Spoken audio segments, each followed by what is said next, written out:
Components of food का मतलब होता है the nutrients that are present in the food that are called components of food. Means आपकी growth, proper growth और development के लिए आप जिन जिन न्यूट्रिएंट्स को खाते हैं या जिन जिन न्यूट्रिएंट्स को आप फूड के द्वारा ऑब्टेन करते हैं, that are all the components of food. Means the components of food means the nutrients that we require for our proper growth and development of the body, that are called components of food.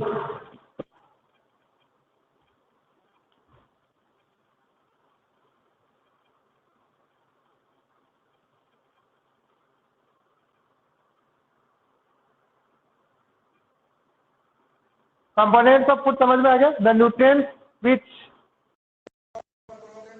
the body, that are called components of food. तो nutrients में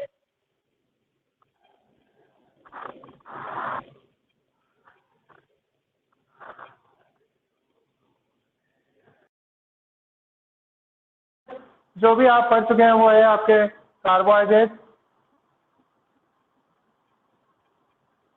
fat, protein, vitamin, minerals, prophet,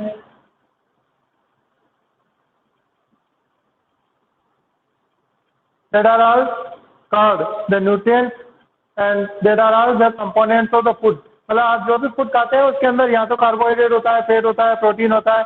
एक जैसे अपन ये मानते हैं कि rice है, rice एक आपका फूड है, प्रोटीन इसमें हो नहीं सकता है, इसके अंदर ज़्यादा क्या है, कार्बोहाइड्रेट है, तो इसलिए अपन इसको मानते हैं कार्बोहाइड्रेट रिच फूड। इसका मतलब ये नहीं है कि राइस में केवल कार्बोहाइड्रेट ही होता है, दूसरी चीज़ें इसके अंदर प्रेजेंट नहीं है, ऐसा नहीं होता है। फूड के अंदर जनरली थोड़ी थोड़ी मात्रा में सारी चीज़ें होती है, पर जो मेजर में होता है उस पर अपन उसी का सोर्स मान लेते हैं। तो राइस के अंदर सबसे ज़्यादा कार्बोहाइड्रेट होता है, तो अपन यह मानते हैं कि सबसे ज़्यादा ये कार्बोहाइड्रेट रिच फूड है और केवल इसके अंदर कार्बोहाइड्रेट होते हैं, बाकी का नहीं, पर बाकी सभी चीज़ें होती है। नहीं, कोई ज़रूरत नहीं है, ठीक है ना। तो ये आपके न्यूट्रिएंट्स हो गए, there are the components of the food. तो न्यूट्रिएंट्स जितने भी हैं उन सभी को आप कंपोनेंट्स मानते हैं। नेक्स्ट टॉपिक है आपका टेस्ट। अगर आप ये मानते हैं कि ये सारे कंपोनेंट्स है फूड, तो आपको ये भी पता होना चाहिए किस फूड के अंदर क्या होता है, टेस्ट कैसे करते हैं। जैसे राइस के अंदर कार्बोहाइड्रेट करता है होता है, तो आप how will you confirm that the presence of the carbohydrate in the rice. Rice के अंदर कार्बोहाइड्रेट होता है, उसको आप कंफर्म किस प्रकार से करेंगे। तो उसको कंफर्म करने के लिए आपको क्या करना पड़ेगा, टेस्ट करने पड़ेंगे, है ना। तो हर एक न्यूट्रिएंट्स के टेस्ट है, तो आपके पास सिलेबस में जो है कार्बोहाइड्रेट, फैट और प्रोटीन तीनों के टेस्ट है। तो नेक्स्ट टॉपिक है test for the nutrients.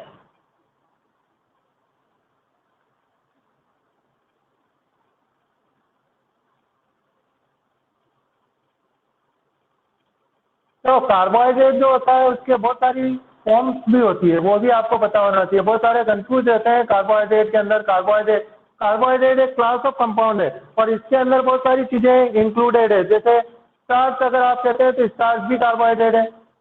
Sugar आप कहते हैं तब, अरे नहीं लिखना है, ये वीडियो भेज देंगे तुमको, ठीक है ना। स्टार्च कार्बोहाइड्रेट है, शुगर भी आपका कार्बोहाइड्रेट है, सेल्यूलोज है,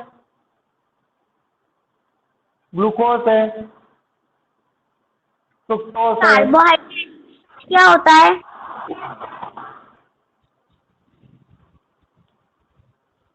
सर? कार्बोहाइड्रेट स्टार्च क्या होता है?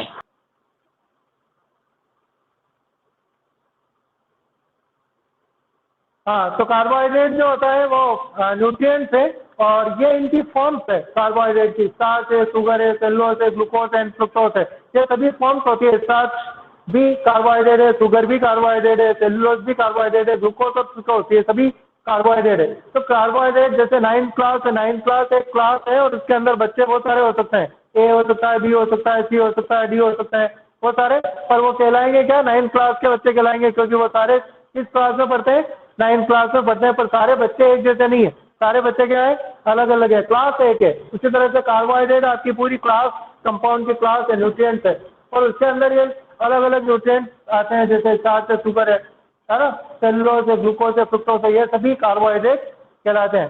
First test for starch, first जो है आपका न्यूट्रिएंट टेस्ट फॉर स्टार्च और कार्बोहाइड्रेट।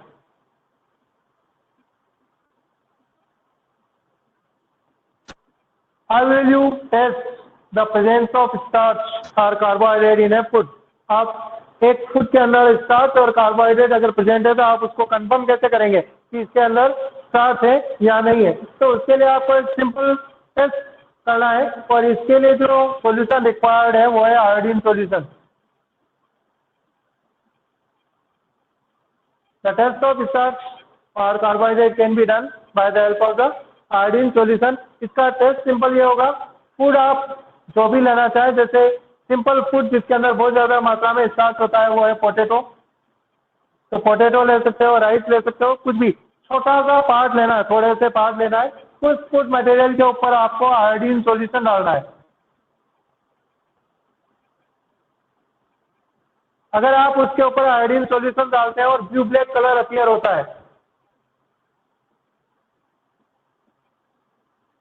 तो ये ब्लू ब्लैक कलर ये कंफर्म करता है कि इस फूड के अंदर स्टार्च या कार्बोहाइड्रेट प्रेजेंट है। तो the blue black colour that appears when we put या we drop the iodine solution on the food, the blue black colour confirms the presence of carbohydrate और स्टार्च इन द फूड। तो blue black colour आए तो इसका मतलब ये है कि उस फूड के अंदर स्टार्च या कार्बोहाइड्रेट प्रेजेंट है। सेकंड आपका टेस्ट फॉर प्रोटीन, किसी फूड में प्रोटीन है या नहीं है, इसको अगर आपको कंफर्म करना है तो जैसे प्रोटीन जनरली ग्राउंड नट में होता है, जो आपकी मूंगफली है उसके अंदर बहुत सारी मात्रा में प्रोटीन पाया जाता है, तो ग्राउंड नट ले लें या थोड़ा सा दूसरा कोई भी प्रोटीन का, तो फूड स्टफ जिसके अंदर प्रोटीन होता है उसको ले लें। इसके लिए जो रिक्वायर्ड सॉल्यूशन है वो दो है, एक तो CuSO4 जिसका नाम है कॉपर सल्फेट, दूसरा होता है NaOH सोडियम हाइड्रोक्साइड।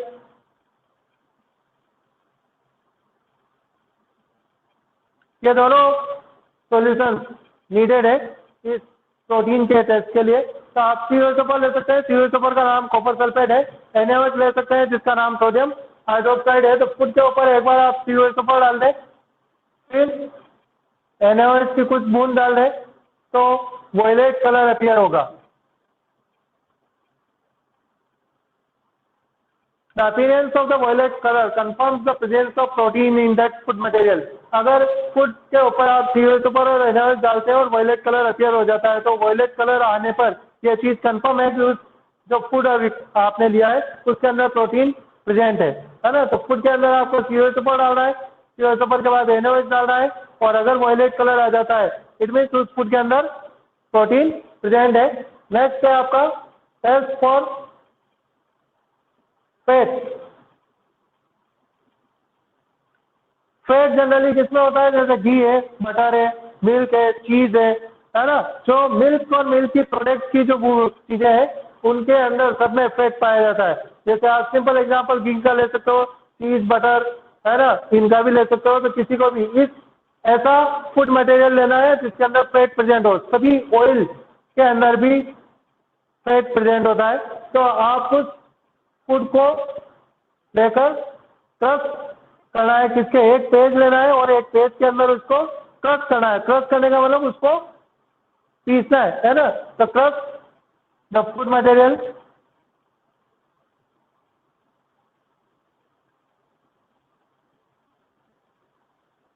इन ए पेपर,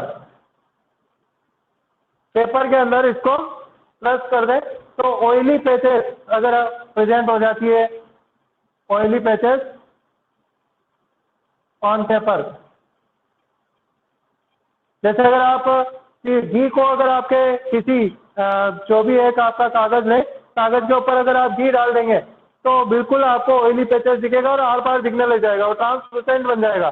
ट्रांसलूसेंट सब्सटेंस क्या होता है, जिसके आर पार आपको दिखता है पर धुंधला दिखता है ना।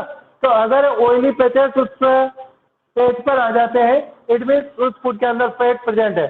जैसे अगर आप दूसरा कोई फूड मटेरियल लेंगे है ना, जैसे पोटैटो लेंगे, पोटैटो को अगर आप इसके बीच में वो पेपर के बीच में क्रश करेंगे तो ऑयली पैचेस नहीं आता है, बिल्कुल नहीं आएगा। इसका मतलब उसके अंदर फैट नहीं है।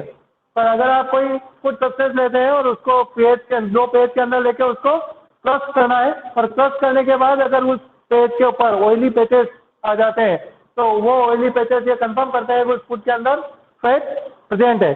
तो ये 3 टेस्ट है जो आपको आने चाहिए। पहला टेस्ट स्टार्च के लिए food plus iodine solution give blue black colour. Blue black color confirms the presence of starch in that food material. Food plus POSO4 plus NaOH, violet color. Violet color appearance of violet color confirms the presence of protein in the food. And plus the food in the material in the paper, and the oily patches that appears on the paper will confirm the presence of fat in that food material. ये आपके test है। Next आपका जो topic है nutrients के test के बाद आपके आएंगे what do various nutrients do for our body, what is the function of various nutrients in our body and what is the source and functions of various nutrients that is required by our body, means carbohydrate, fat, protein, vitamin, minerals, इनका source क्या है और why we require this nutrients, आपको जरूरत क्या है तो आप इन न्यूट्रिएंट्स को खाते हैं। अगर इनमें ऐसा नहीं होगा, फूड के रूप में आप इन न्यूट्रिएंट्स को नहीं लेंगे तो क्या होगा।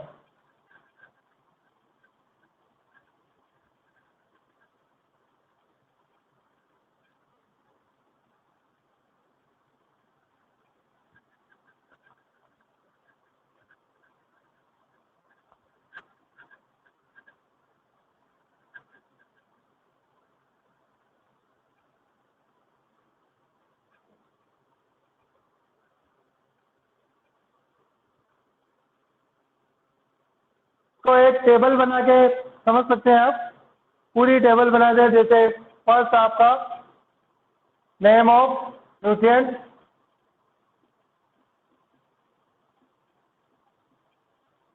कौन सा न्यूट्रिएंट है, उसके बाद सोर्स, इसका प्लांट सोर्स, फिर एनिमल सोर्स और फंक्शन। आपकी बॉडी में उसका फंक्शन क्या है ना। बुक के अंदर नहीं मिलेगी आपको ये टेबल आप वीडियो देखते समय बना ले बाद में, है ना। आपको केवल ये समझना है अभी, बाद में आप जब वीडियो भेजा जाता है तब आपको वीडियो को पॉज करके इन सारी टेबल को लिख सकते हो। बुक के अंदर आपको टेबल नहीं मिलेगी और आपको इस तरह से भी नहीं मिलेगा जैसा मैं बता रहा हूँ, है ना। आपको इसी वे में याद हो जाएगा इस तरह से। तो कौन सा आपकी बुक में दे सब रखे हैं, प्लांट सोर्स, एनिमल सोर्स दे रखा है, फंक्शंस दे रखे हैं, है ना, न्यूट्रिएंट्स भी दे रखे हैं, पर इस तरह से शॉर्ट रूप में नहीं दे रखे हैं। फर्स्ट आपका न्यूट्रिएंट्स है जैसा है कार्बोहाइड्रेट। कुछ सोर्स आपको याद होने चाहिए जो प्लांट सोर्स हो, कुछ सोर्स आपको ऐसे भी याद होने चाहिए जो एनिमल सोर्स हो। आपकी बुक के पेज नंबर 11 पे आपको सोर्स दे रखे हैं। कार्बोहाइड्रेट के सोर्स जो है जितने भी सीरियल्स हैं, सीरियल्स का मतलब होता है अनाज, अनाज के अंदर आपका व्हीट, मेज और ये सभी बाजरा और राइस और ये सभी आ जाएंगे। तो सीरियल्स है, सीरियल्स सभी प्लांट सोर्स के अंदर आ जाएंगे।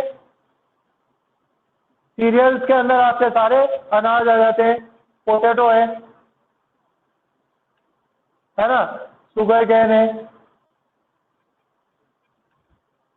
और क्या दे रखा है, सारे सीरियल्स के अंदर व्हीट, राइस, बाजरा, मेज ये सभी है ना। पोटैटो है, स्वीट पोटैटो है, शुगर कैन है। फ्रूट्स में मैंगो और वाटरमेलन है ना, तो मैंगो हो सकता है, वाटरमेलन हो सकता है, ये आपके प्लांट सोर्स है, इनसे आपको कार्बोहाइड्रेट मिलता है।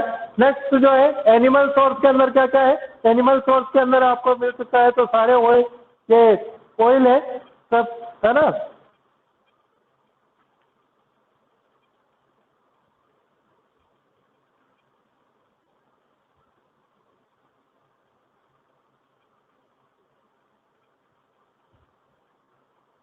ठीक है, तो एनिमल सोर्स के अंदर भी आपको कार्बोहाइड्रेट जनरली लेस मिल रहा है। इनका मेन जो फंक्शन है वो है एनर्जी।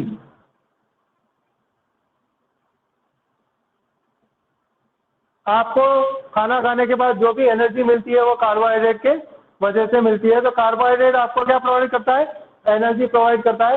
सेकंड न्यूट्रिएंट है आपका फैट। फैट के जो सोर्स है वो भी आपको बुक के अंदर उसी पेज पे दे रखे हैं। जितने भी फैट के सोर्स हैं, जो प्लांट सोर्स है, उसके अंदर आपके ऑयल है, ठीक है, ग्राउंड नट है और नट्स है, सभी ऑयल, कोई भी ऑयल हो, ग्राउंड नट है और नट्स का मतलब है आपके जो सूखे मेवे हैं वो है। एनिमल सोर्स के अंदर देखोगे तो एनिमल सोर्स के अंदर क्या है, मिल्क है ना, मिल्क और मिल्क के प्रोडक्ट, घी, पनीर, ये सभी आ जाएंगे। इसके अलावा फिश, मीट और एग, ये भी हो सकता है।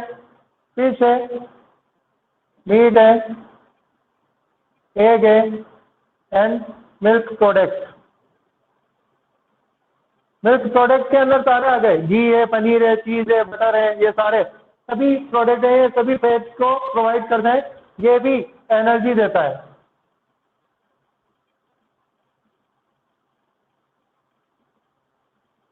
ठीक है, तो ये दोनों जो फूड है, ये दोनों एनर्जी गिविंग फूड कहलाते हैं।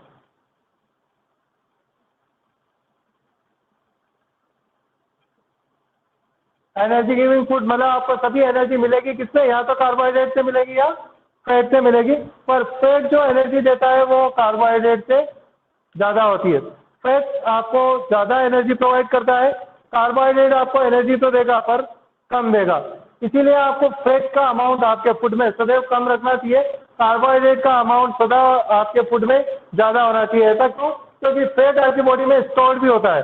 अगर आप जितना फैट खाते हैं, अगर फैट का कंटेंट आपके डाइट में ज़्यादा है पर उसके अकॉर्डिंग आप हार्ड वर्क नहीं करते हैं या उस फैट को कंज्यूम नहीं करते हैं, तो fat will be deposit in your body and that will cause obesity, और उसकी वजह से आपके अंदर क्या आ जाएगा, मोटापा आ जाएगा, जिसको अपन ओबेसिटी कहते हैं। तो मोटापे का एक मेन रीजन ये है कि ज्यादातर अपन क्या खाते हैं, कार्बोहाइड्रेट। कार्बोहाइड्रेट आपकी बॉडी में स्टोर नहीं होगा, अगर आप ज्यादा भी खाएंगे तब भी आपकी बॉडी में कार्बोहाइड्रेट स्टोर नहीं होगा, मतलब कार्बोहाइड्रेट की वजह से मोटापा है, ऐसा नहीं होगा। मोटापा किसकी वजह से आएगा, फैट की वजह से। तो फैट की चीजें आप खाते ज्यादा है, खाने के बावजूद आप उसका प्रॉपर वर्क उसके अकॉर्डिंग नहीं कर पाते हैं, आपका फिजिकल वर्क नहीं है, तो ये फैट आपकी बॉडी में क्या होता जाएगा, डिपॉजिट होता जाएगा, क्योंकि इसकी एनर्जी देने की क्षमता भी कार्बोहाइड्रेट से ज्यादा है और आपकी बॉडी में डिपॉजिट भी होता है। तो अगर आपकी बॉडी में ये डिपॉजिट होता जाएगा तो then it will result in your obesity, तो वो आपके मोटापे में परिवर्तित हो जाएगा। नेक्स्ट जो है आपका प्रोटीन, ठीक है, प्रोटीन जो है उसके सोर्स आपको दे रखे हैं पेज नंबर 12 जो है बुक का, इसके अंदर देखो प्लांट सोर्स और एनिमल सोर्स दोनों दे रखे हैं। ऊपर है जितनी भी पल्सेस है वो सभी पल्सेस आपके प्रोटीन की सोर्स है। पल्सेस दालें, जितनी भी दालें हैं, है ना, उसमें सबसे ज़्यादा सोयाबीन भी है, सोयाबीन के अंदर सबसे ज़्यादा प्रोटीन पाया जाता है प्लांट के अंदर। प्लांट के अंदर सोयाबीन ऐसा प्रोडक्ट है जिसके अंदर बहुत ज़्यादा मात्रा में प्रोटीन होता है। एनिमल सोर्स के अंदर देखेंगे तो वो में आएंगे मिल्क, फिश, मीट, है ना, और एग, ये आपके कुछ सोर्स है। मिल्क है, फिश है, मीट है, एग है, पनीर है, ये कुछ सोर्स है जो आपको प्रोटीन प्रोवाइड करते हैं। और इसका मेजर फंक्शन क्या है, ये growth and repair of body, growth and repair of our body, and इसके लिए इसको बॉडी बिल्डिंग फूड कहते हैं।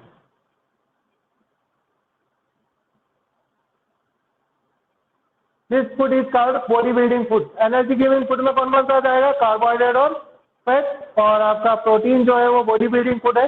और ये क्या काम करता है आपकी बॉडी में, ग्रोथ और रिपेयर करता है। ग्रोथ जो आपकी हो रही है वो भी प्रोटीन की वजह से होती है, मसल्स बनती है नहीं। और रिपेयर, रिपेयर का मतलब होता है जो सेल्स डैमेज हो जाती है या मसल्स जो डैमेज हो जाती है उनको रिपेयर करने का काम भी प्रोटीन करता है। तो ग्रोथ और रिपेयर दोनों इसकी वजह से होगी, प्रोटीन की वजह से होगी, और इसीलिए इसको आप बॉडी बिल्डिंग फूड कहते हैं, है ना। तो इसके बाद आपके विटामिन पाएंगे जनरल, जो नेक्स्ट है न्यूट्रिएंट कौन सा होता है, विटामिन। देखो विटामिन जो होते हैं वो ए, बी, सी, डी, ई और के, इतने प्रकार के विटामिन होते हैं। ए होता है, बी होता है, सी होता है, डी होता है, ई होता है और के होते हैं। बी के अंदर बहुत सारे हैं, वापस बी कॉम्प्लेक्स है, B1, B2, B6, B12, इसके अंदर और टाइप्स भी है, पर इनके बारे में आपको ज़्यादा डिटेल में जाने की जरूरत नहीं है, क्योंकि ये डिटेल्स आपके कोर्स में नहीं है। केवल आपको टाइप पता होना चाहिए, ए, बी, सी, डी, ई और के। इसके अंदर से ए, डी, ई और के जो विटामिन है, ये फैट सोल्यूबल विटामिन है ना, फैट के अंदर सोल्यूबल है। और बाकी के जो विटामिन बचते हैं, कौन कौन से बचते हैं बाकी के? डी बचता है, सी बचता है और ई और सी जो है आपके, ये विटामिन जो है वो क्या है? वाटर सोल्यूबल है, वाटर के अंदर सोल्यूबल है। और ये विटामिन जो है ए, डी, ई, के फैट सोल्यूबल है, ठीक है। फिर इनके सोर्स पे चले जाओ तो सोर्स के अंदर आपको जितनी भी वेजिटेबल्स हैं, जनरली सारी वेजिटेबल्स और फ्रूट और इसके अंदर आ जाएगा मिल्क, फिश और ये, है ना। ये आपको क्या करता है? Protect us from diseases.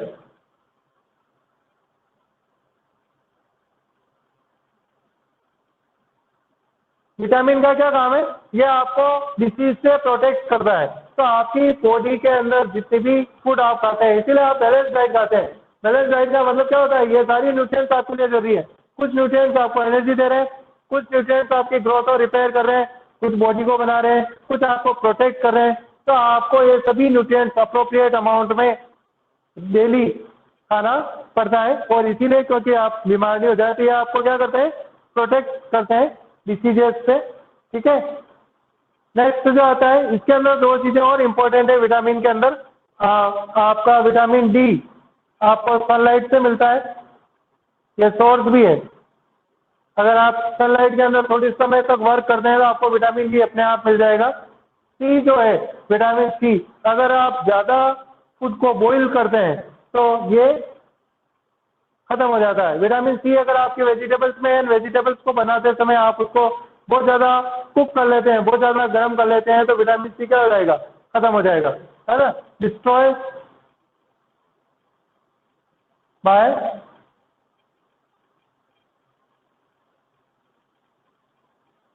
और कुकिंग।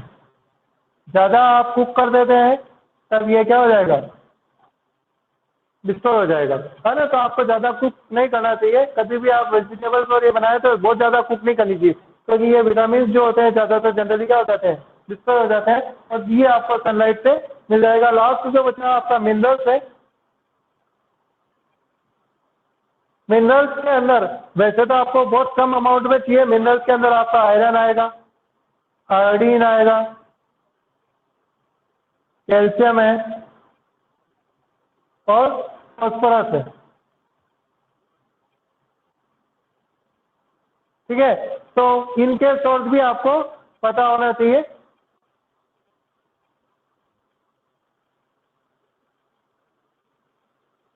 हाँ, आयरन का सिंबल Fe है, आयोडीन है, आयोडीन का सिंबल I है, कैल्शियम, कैल्शियम का सिंबल भी आप लिख लें। आयोडीन का तो ये तो होता है आयरन का सिंबल, ठीक है। आयोडीन का I, कैल्शियम का Ca और फास्फोरस का P, है ना।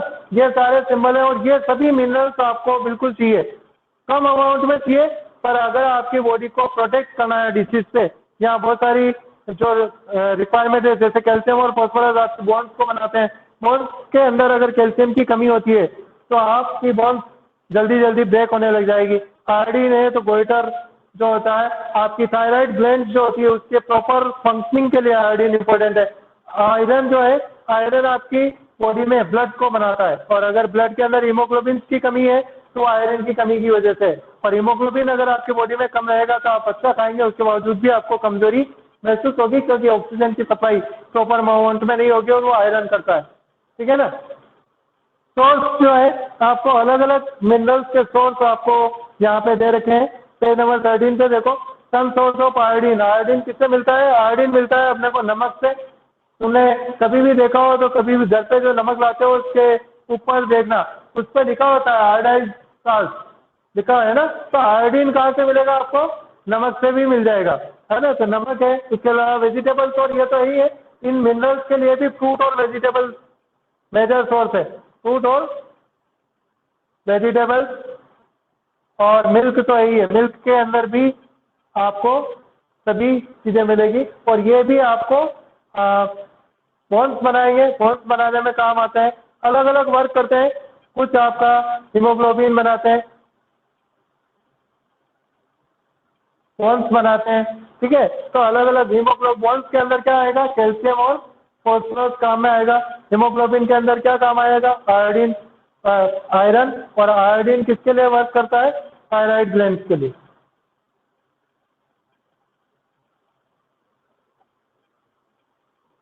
ठीक है ना। तो ये अलग अलग वर्क है। मिनरल्स के लिए आपको अलग अलग वर्क पढ़ने पड़ेंगे, कौन क्या वर्क करता है। जैसे आयरन है, तो आयरन क्या करता है, हीमोग्लोबिन बनाता है आपकी बॉडी में, जिसकी वजह से ऑक्सीजन की सप्लाई आपकी बॉडी में होती है। Iodine proper functioning of thyroid gland के लिए रिस्पॉन्सिबल है। अगर आयोडीन की कमी हो जाती है तो आपकी थायराइड ग्लैंड प्रॉपर फंक्शनिंग नहीं करेगी। कैल्शियम और फॉस्फोरस से आपकी बॉडी में बोन्स की मजबूती होती है और बोन्स बनती है। सोर्स आपके बुक में दे रखे हैं 13 पेज पे, देखो आयोडीन के सोर्स क्या है, आयोडाइज नमक, फिश, मीट और गिंगर, ये आयोडीन के सोर्स है। फॉस्फोरस के सोर्स क्या है, मिल्क है, बनाना है ना, राइस है, और ये दूसरे जो है। और आयरन के जो सोर्स है, जिसके अंदर भी, जिनको काटने पर अगर आपका डार्क कलर आ जाते हैं, वो सभी आयरन के सोर्स है। जैसे एप्पल है ना, इसके अंदर भी मीट है, मीट है ना, ब्रिंजल है, ये सारे आयरन के सोर्स हैं। कैल्शियम के सोर्स जो है वो एग और मिल्क, ये आपके कैल्शियम के सोर्स हैं। एक लास्ट जो आपका मिनरल ये बचता है वो है आपका रोफेज।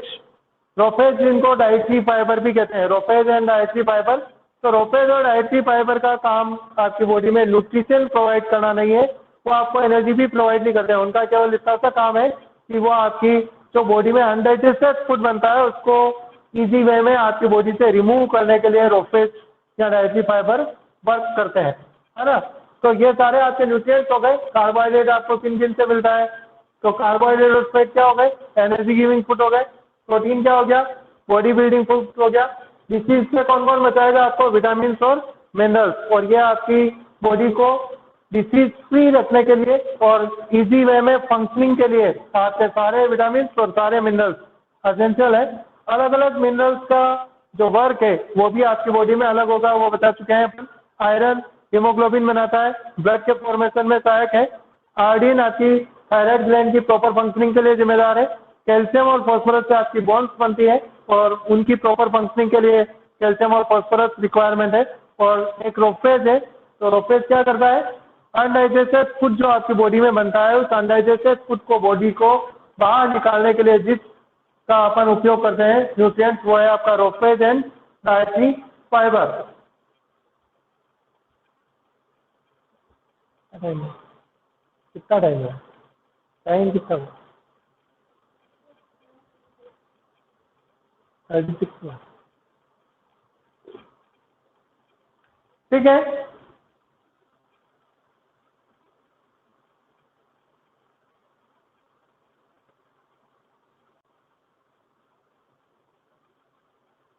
Balanced diet. What do you mean by balanced diet? We should know the meaning of the balanced diet. मतलब बैलेंस डाइट होता क्या है, उसका मीनिंग भी आपको आना चाहिए। बैलेंस डाइट क्या होता है, कल अपन ने सारे न्यूट्रिएंट्स पढ़े, जो जो न्यूट्रिएंट्स आपके लिए रिक्वायर्ड है, जैसे कार्बोहाइड्रेट है, प्रोटीन है, फैट है, विटामिन है, मिनरल्स है, प्रोफेज है, वाटर है, डाइटरी फाइबर्स है। There are all the nutrients which are required for the proper growth and development of our body. वो सभी न्यूट्रिएंट्स एसेंशियल है और उन सभी न्यूट्रिएंट्स की कम या ज़्यादा जो भी है पर रिक्वायरमेंट जरूर है। कुछ न्यूट्रिएंट्स ज़्यादा मात्रा में चाहिए, कुछ न्यूट्रिएंट्स कम मात्रा में चाहिए, है ना। तो जो आपके न्यूट्रिएंट्स लेस अमाउंट में चाहिए वो आपकी बॉडी में लेस अमाउंट में ही होने चाहिए। या अपन जब फूड को इंटेक करते हैं या फूड खाते हैं तो उसके अंदर वो न्यूट्रिएंट्स जितनी रिक्वायर्ड मात्रा में उतनी ही मात्रा में होने चाहिए। कुछ न्यूट्रिएंट्स जो है वो आपको बहुत ज़्यादा मात्रा में चाहिए, तो जो आप डाइट खाते हैं उसके अंदर वो न्यूट्रिएंट्स ज़्यादा मात्रा में होने चाहिए। जो न्यूट्रिएंट्स ज़्यादा अमाउंट में रिक्वायर्ड है वो ज़्यादा ही होने चाहिए, और जो कम अमाउंट में रिक्वायर्ड है वो कम होने चाहिए। अगर ऐसे न्यूट्रिएंट्स जिनकी रिक्वायरमेंट आपकी बॉडी में ज़्यादा होती है, पर अगर उनको आप आपकी डाइट में कम लेते हैं, तब आपकी बॉडी के अंदर वो न्यूट्रिएंट्स जो वर्क करते हैं वो वर्क क्या हो जाएगा, थोड़ा बहुत डिले हो जाएगा, लेट हो जाएगा, और उसकी वजह से आपकी बॉडी में डिसीजेस अपियर हो सकती है या ग्रोथ और डेवलपमेंट पे एडवर्स इफेक्ट हो सकता है। इसके अलावा जो न्यूट्रिएंट्स आपको लेस अमाउंट में चाहिए, अगर वो आप ज़्यादा अमाउंट में खा जाते हैं या ज़्यादा अमाउंट में लेते हैं, तब भी आपका एडवर्स इफेक्ट आपकी बॉडी पर होता है ना। तो इन सब से बचने के लिए अपन क्या करते हैं, इन सब से बचने का एक तरीका है, वो है बैलेंस डाइट। डाइट बैलेंस का मतलब होता है जो पूरी तरह से संतुलित हो, हिंदी में इसको कहते हैं संतुलित आहार। The diet which contain all the nutrients that are required for our growth and development in right amount, है ना, including roughage and water, that is called balance diet. उसकी डेफिनेशन है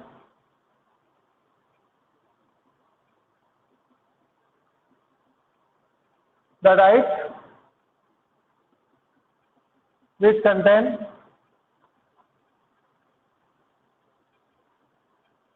all the nutrients that are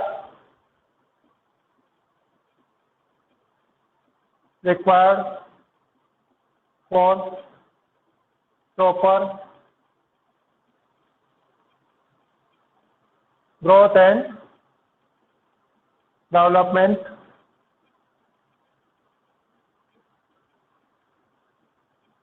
of body in right amount,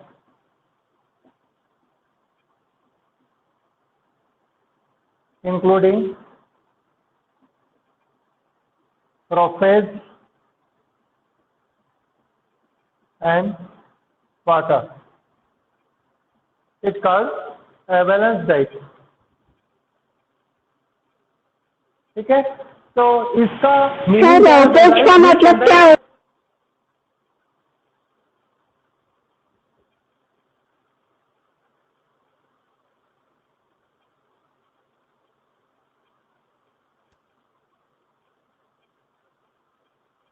definition पे आ जाते हैं। The diet which contain all the nutrients means आपके सारे न्यूट्रिएंट्स हो गए, carbohydrate, protein, fat, vitamin, roughage, water, सभी nutrients that are required for our proper growth and development of body.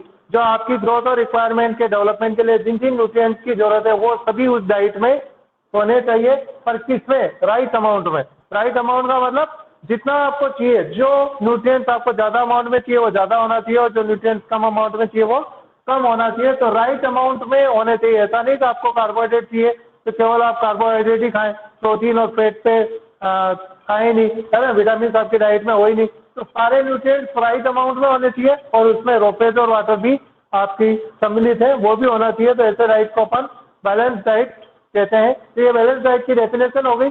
फिर आपको ये भी पता होना चाहिए कि what should we eat a balance diet, क्या जरूरत है आपको बैलेंस डाइट खाने की। तो अगर आप बैलेंस डाइट नहीं लेंगे तो होगा क्या, तो बैलेंस डाइट जो है वो रिक्वायर्ड है, जैसे आपने पहले ही पढ़ा, यहाँ ऊपर ही लिख रखा है कि प्रॉपर ग्रोथ और डेवलपमेंट ऑफ बॉडी जो है वो न्यूट्रिएंट्स की वजह से ही होती है। तो अगर आपका डाइट बैलेंस नहीं है तो वो आपकी बॉडी में डेफिशिएंसी डिसीजेस को या आपकी जो बॉडी की ग्रोथ एंड डेवलपमेंट है उसको रिटार्डेट कर सकता है, growth and development of body को सप्रेस कर सकता है, या आपकी बॉडी में डिसीज जो है वो अपियर हो सकती है। तो जरूरी है कि इनको किससे बचने के लिए, from diseases we should take the balance diet to avoid deficiency diseases. Deficiency diseases जो होती है ना, वो किसकी वजह से होती है, इन्हीं की वजह से होती है, कमी की वजह से। डेफिशिएंसी डिसीजेस से बचने के लिए जरूरी है कि आप बैलेंस डाइट लें for proper growth and development of body.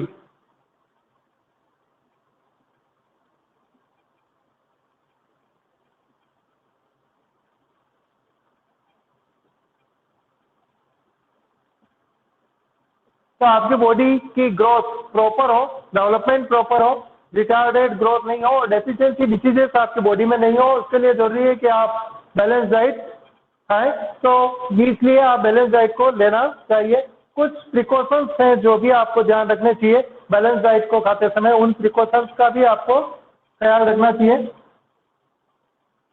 उनका अपन बहुत बार ध्यान नहीं रखते हैं, तो आपको वो सभी प्रिकॉशंस आपके दिमाग में रखने चाहिए। कुछ प्रिकॉशंस है तो बैलेंस जो आपका बैलेंस डाइट है उसका क्यों खाना चाहिए वो आपको समझ में आएगा। फिर प्रिकॉशंस के अंदर भी शुद्ध फर्स्ट है जो कुकिंग करते हैं अपन, destroys, cooking destroys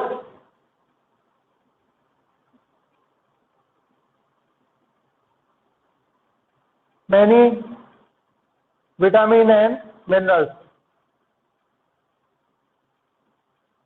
excessive cooking अगर आप करते हैं, है ना, बहुत ज़्यादा हीट अगर आप किसी सब्सटेंस को करते हैं, जैसे वेजिटेबल या वेजिटेबल्स होती है, तो उनको अगर आप एक्सेसिव हीट करते हैं या बहुत ज़्यादा कुकिंग करते हैं, तो उसमें से बहुत सारे विटामिन और मिनरल्स क्या हो जाते हैं, हट जाते हैं, इराडिकेट हो जाते हैं। तो आपको एक्सेसिव हीटिंग से बचना चाहिए, ऐसी कुकिंग ज़्यादा नहीं हो। और तो एक्सेसिव कुकिंग जो होती है वो क्या करती है, विटामिन और मिनरल्स को डिस्ट्रॉय करती है। तो आप उनको बचाने के लिए ज़्यादातर वेजिटेबल्स को एक्सेसिव कुकिंग से अपने को बचना चाहिए। सेकंड प्रिकॉशन जो है, तो अपन क्या करते हैं, कुकिंग के दौरान वाटर को यूज करते हैं और उस वाटर को, जैसे राइस बनाते हैं, राइस बनाते समय वाटर को डाल देते हैं, फिर जब राइस बन जाते हैं तो उस वाटर को फेंक देते हैं। या दालें बनाते हैं तो दाल बनाते समय भी आप पानी डालते हैं और पानी डालने के बाद उस दाल को जब बन जाए तो वो पानी फेंक देते हैं। तो उस दौरान जितने भी उस राइस और पल्सेस के अंदर विटामिन या मिनरल्स होते हैं वो उस वाटर के साथ बस चले जाते हैं। तो अपने को ये करना है कि जो वाटर डाला जाए उसके अंदर कुकिंग के लिए वो कम हो, ताकि जब वो कुक हो तब तक वो वाटर खत्म हो जाए और मिनरल्स और विटामिन जो है वो उसी के अंदर बने रहे। या फिर जो अगर पानी बच जाता है तो उसको वापस उनके अंदर काम में ले ले। तो water used in cooking rice and pulses should not be thrown away। उसको फेंकना नहीं चाहिए। क्यों? क्योंकि उसके अंदर बहुत सारे विटामिन और मिनरल्स होते हैं। तो आपको उस पानी को फेंकना नहीं है, उन पानी को आप वापस पल्सेस, जैसे राइस के अंदर पानी बचा है तो पल्सेस के अंदर काम में ले सकते हैं, और पल्सेस वाला तो पल्सेस के अंदर ही अपन काम में ले सकते हैं। तो उस पानी को फेंकने से क्या होगा, बहुत सारे विटामिन और मिनरल्स जो इनके अंदर प्रेजेंट है राइस और पल्सेस के अंदर, वो उस वाटर के अंदर चले जाते हैं और वो वैसे ही वेस्ट हो जाते हैं। और इसलिए उनसे बचने के लिए अपने को ये जरूरी है कि कुकिंग के दौरान जो वाटर आप यूज करते हैं उसको वापस रीयूज कर लें किसी भी चीज या फूड मटेरियल को बनाने के लिए। ठीक है।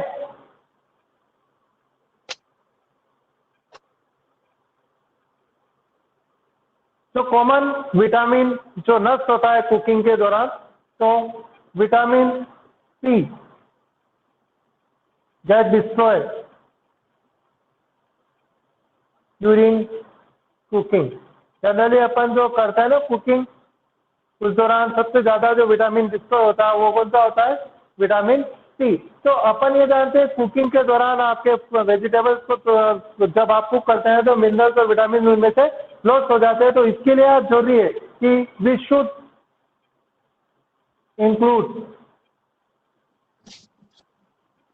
raw fruit and vegetables in your raw fruit and vegetables in our diet,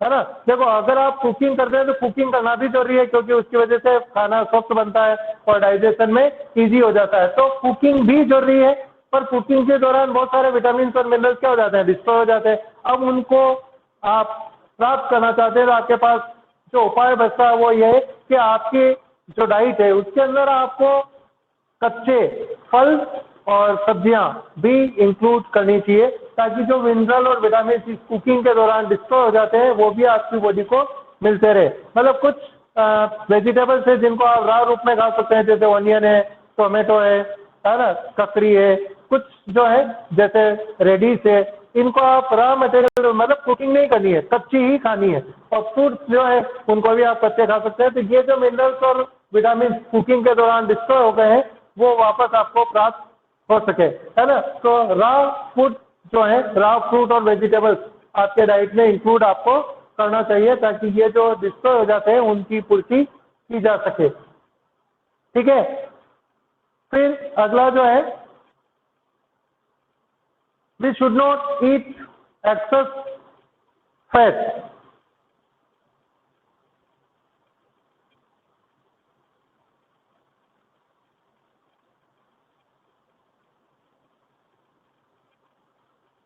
अगर आप एक्सेस फैट खाते हैं तो जो ओबेसिटी हो जाएगी, दैट इज इंपॉर्टेंट।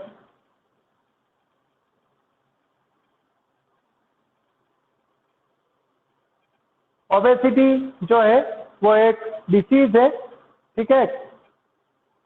और उसकी वजह से आपकी बॉडी में क्या बढ़ेगा, मोटापा बढ़ जाएगा, है ना। तो देखो फैट जो होता है वो कार्बोहाइड्रेट से ज़्यादा एनर्जी देता है, ये अपन जानते हैं कि एनर्जी आपको चाहिए और फैट जो होता है वो कार्बोहाइड्रेट से ज़्यादा एनर्जी देता है। पर जैसे पहले भी बताया मैंने, कार्बोहाइड्रेट आपकी बॉडी में स्टोर नहीं होता है पर फैट आपकी बॉडी में स्टोर होता है। अगर आप एक्सेस फैट खाते हैं और उसके अकॉर्डिंग आपकी दिनचर्या नहीं है या आपका वर्क नहीं है, फिजिकल वर्क नहीं है ना। और फिजिकल वर्क नहीं होने से आपकी जितनी एनर्जी रिक्वायरमेंट, जितनी आपकी बॉडी एनर्जी एक्वायर करती है फैट से, उतनी का एनर्जी का अगर आप कंजप्शन नहीं करते हैं तो फैट की वजह से आपकी बॉडी में ये फैट क्या हो जाएगा, अकुमुलेट हो जाएगा और वो वास्तव बाद में आपको ओबेसिटी कर सकता है। ओबेसिटी का मतलब होता है हिंदी में मोटापा, वो पर्सन मोटे हो जाते हैं। तो फैट खाने की बुराई नहीं है पर फैट की लिमिट होनी चाहिए।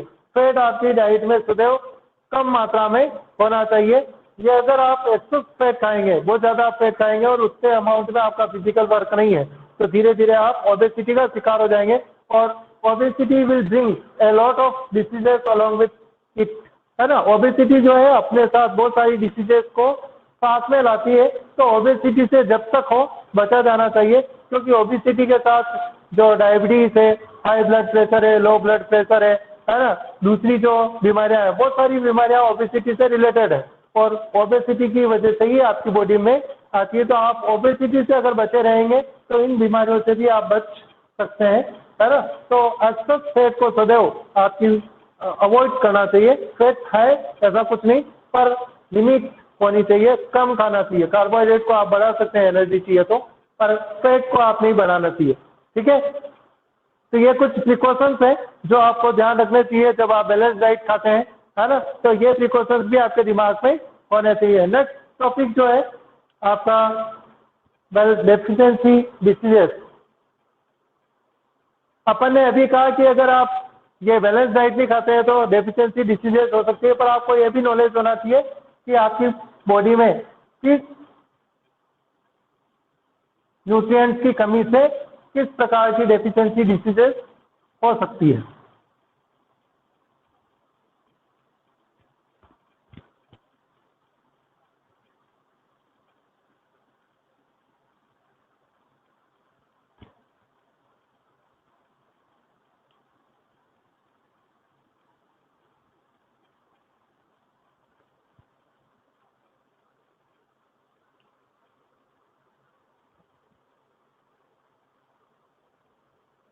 नेक्स्ट टॉपिक है आप डेफिशिएंसी डिसीजेस।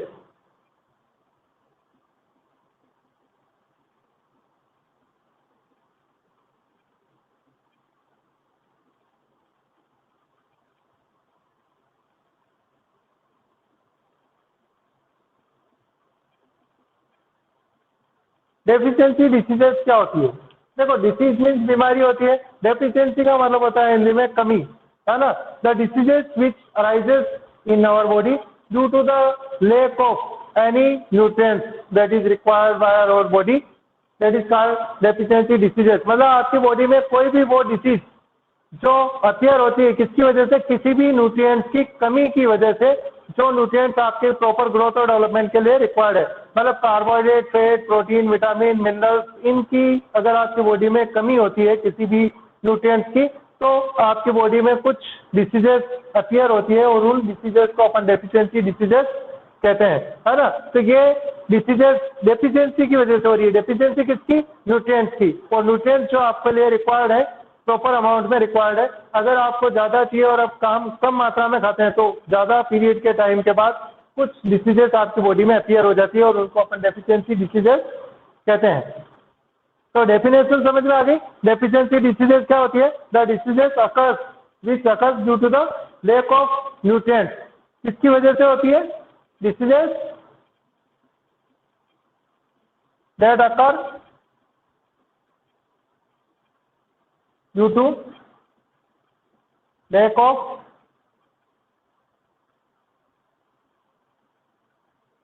न्यूट्रिएंट्स।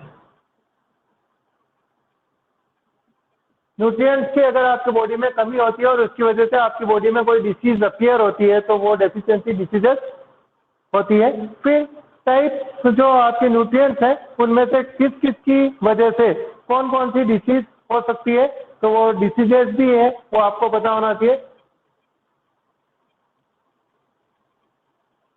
जैसे फर्स्ट है लैक ऑफ प्रोटीन। अगर आपकी बॉडी में आप लंबे समय से प्रोटीन को पर्याप्त मात्रा में नहीं खाते हैं तो धीरे धीरे आपकी बॉडी में बहुत सारी सिम्टम्स अपीयर हो जाएंगे जो डिसीज टाइप के होते हैं, जो किसकी वजह से है? इस प्रोटीन की कमी की वजह से है। वो क्या क्या हो सकते हैं जो आपकी बुक में दे रखे हैं? देखो पेज नंबर 15 का सेकंड पैराग्राफ जो है, stunted growth, swelling of face, skin disease and diarrhoea. Stunted growth हो सकती है,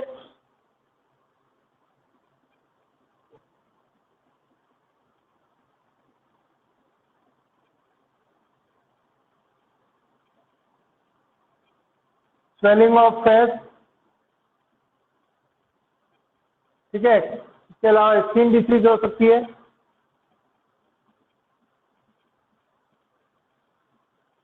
ठीक है। ग्रोथ, अगर स्टंटेड ग्रोथ का मतलब होता है कि आपकी ग्रोथ बिल्कुल रुक जाएगी, है ना। स्टंटेड ग्रोथ हो जाएगी। स्टंटेड ग्रोथ का मतलब ग्रोथ जो है स्टॉप हो जाएगी। स्वेलिंग ऑफ फेस हो सकता है, आपका मुंह सूज जाए, है ना। डिसकलरेशन ऑफ हेयर, हेयर का कलर वाइट या दूसरा कलर हो जाएगा। स्किन डिसीज हो सकती है और डायरिया हो सकता है। डिसेंट्री लग सकती है, प्रोटीन की वजह से है। अगर आपका कार्बोहाइड्रेट और प्रोटीन दोनों ही कमी होती है तो lack of carbohydrate and protein. Next है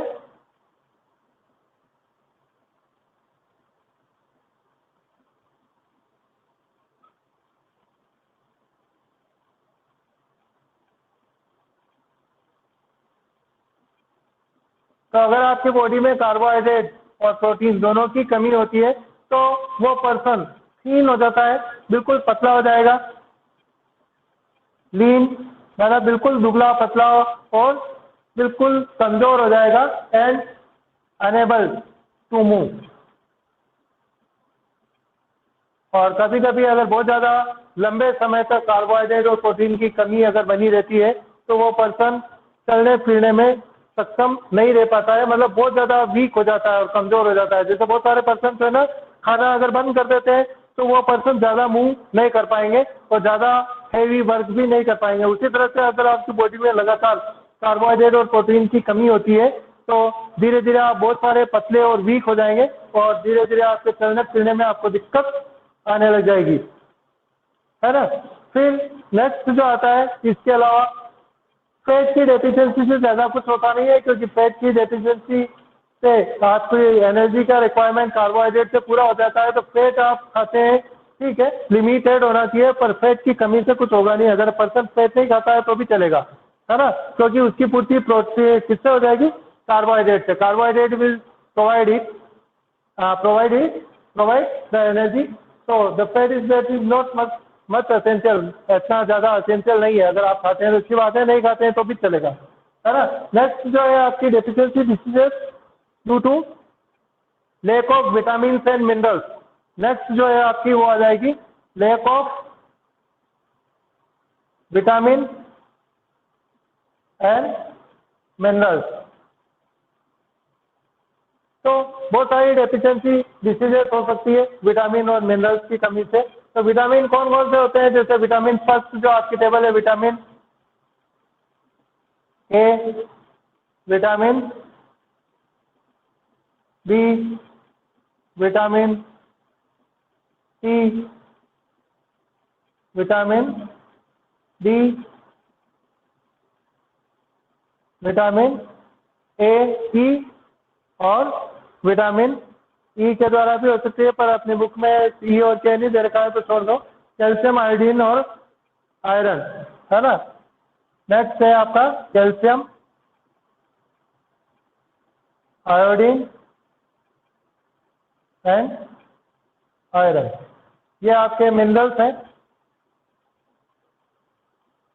और इनकी कमी से भी डिसीजेस हो सकती है। तो जो डेफिशिएंसी डिसीजेस होती है उनका नाम भी बिल्कुल आपको याद होना चाहिए, और ये सभी डेफिशिएंसी डिसीजेस के नेम आपकी बुक में एक टेबल बनाकर दे रखे हैं और उन सभी नाम को आपको याद करना पड़ेगा ताकि आपको पता रहे कौन सी विटामिन या मिनरल की कमी से कौन सी डिसीज आपकी बॉडी में हो सकती है। तो फर्स्ट विटामिन ए है, उसकी वजह से लॉस ऑफ विजन या नाइट ब्लाइंडनेस इसकी वजह से होता है। तो इसकी वजह से जो डिसीज होती है वो है नाइट ब्लाइंडनेस, बेरी स्कर्वी, रिकेट, है ना।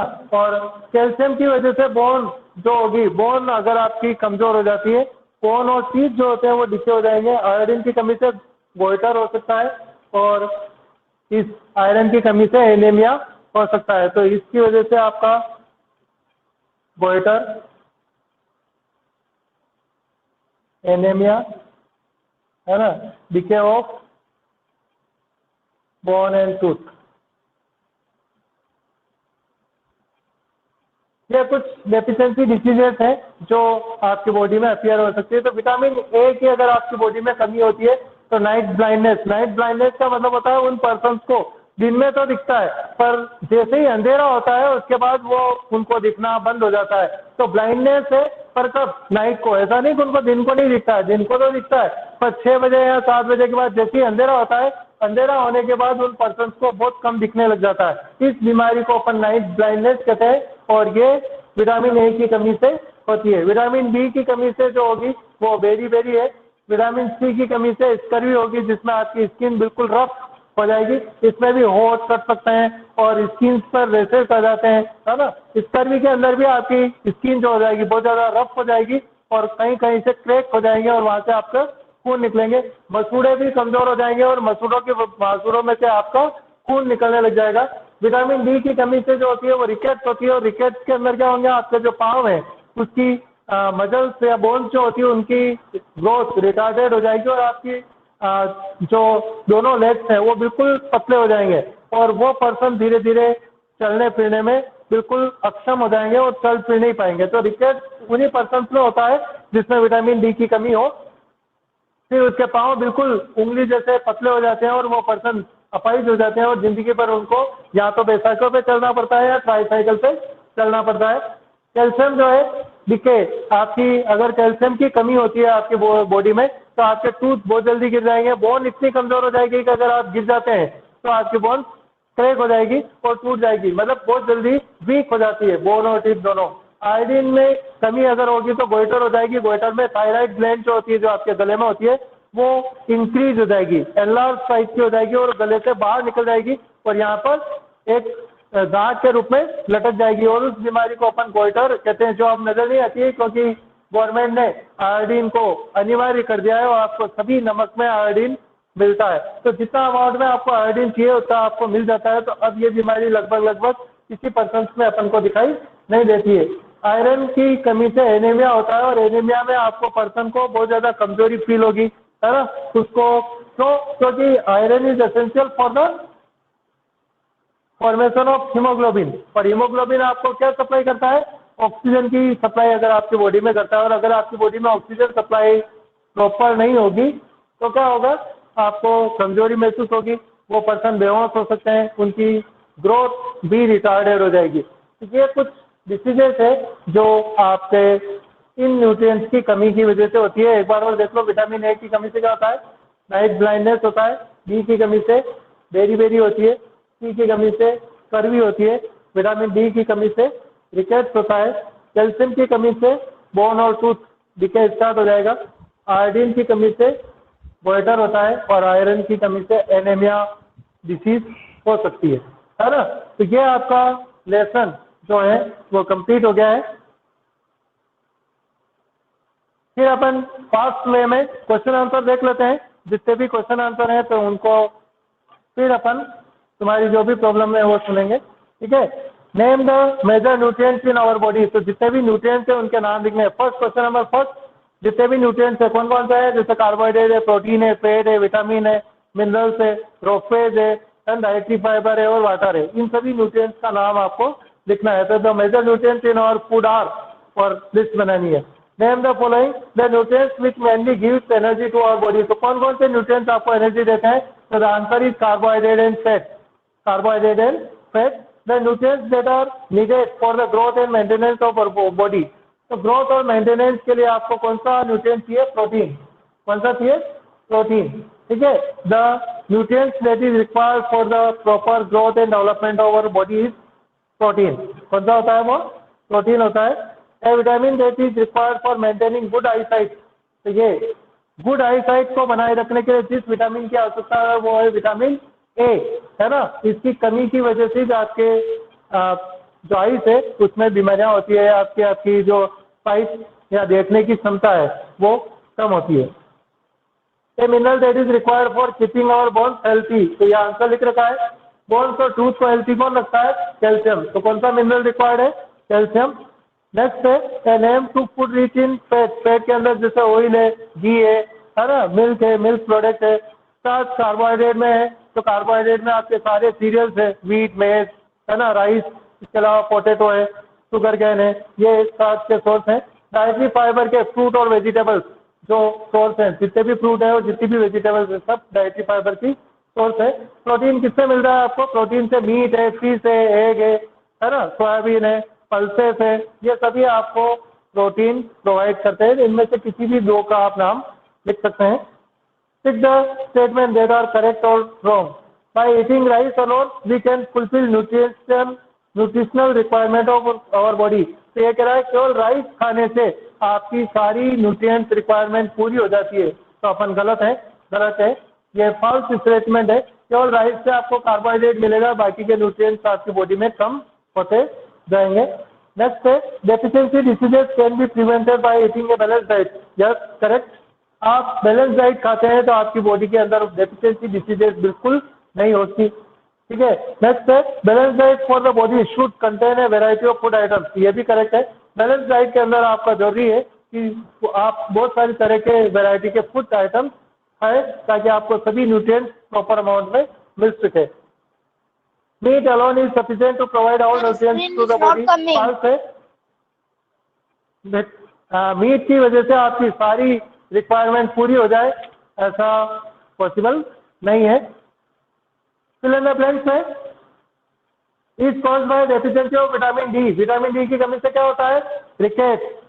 Deficiency of beri. तो आपको फिल इन द ब्लैंक्स में लिखना है vitamin B1। Deficiency of vitamin C causes a disease known as.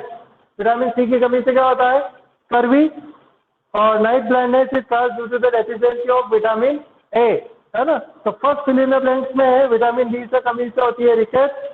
Second में है बेरी किसकी कमी से होती है? तो विटामिन बी।